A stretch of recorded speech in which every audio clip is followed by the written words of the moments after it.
between France and Germany, Europe's best enemies, but there are many best enemies in Europe, is an example.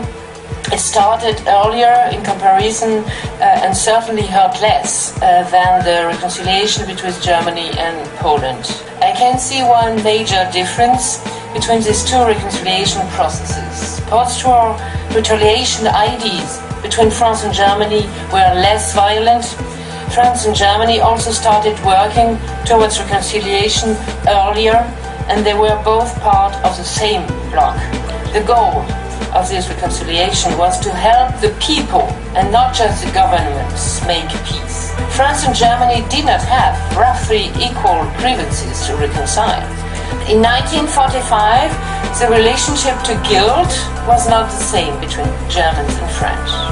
Germans were more guilty vis-à-vis the French than French vis-à-vis the Germans. The war that had just ended was the third war that a German offensive had triggered in the past 70 years. That had left a lasting mark on the people. Each French family, like each Polish family, had lost a husband, a father, son, uncle or brother between 1870 and 1945, and especially during First World War. Every family had a story to tell about the wars with Germany, and they told them. But France's policy was twofold. There was a punitive component, preventing more harm, and a constructive component, educating a new German people. Material and symbolic reparation was one key best practice and proved essential to collective memorial and historical initiatives. Repairing damage is an ancestral practice. The key notion was quite the converse. It focused on giving back and repairing in a material and quasi-medical sense. Before embarking on the road to reconciliation through reparation, however, both countries had to come to terms with their own past and shady areas.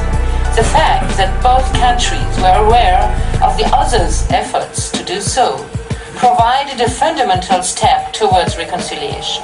Grassroots exchanges helped people to get to know and understand each other and indeed promote friendship. Several institutions promoting cultural cooperation and exchanges at school and university level were created over the years. The German-French University is one example. Lastly, there were initiatives that focuses on opinions and efforts to create a shared public forum. This agenda spawned Arte, a French-German television channel inaugurated in 1991, and a French-German history textbook. I would like to round up by recapping up the key features of the best practices in French-German reconciliation. First, it analyzes individuals and provides a new angle on the human dimension, on human suffering, on how it shapes collective representations, on trust in interpersonal ties. Second, it identifies the different levels of a collective dimension and focuses on specific groups.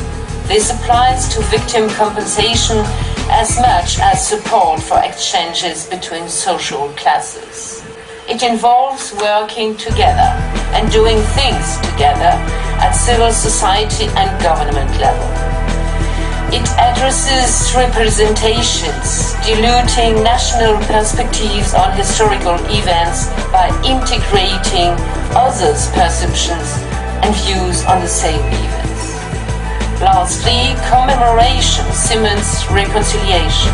There is, of course, the inherent risk of rekindling discord, but there is also an advantage.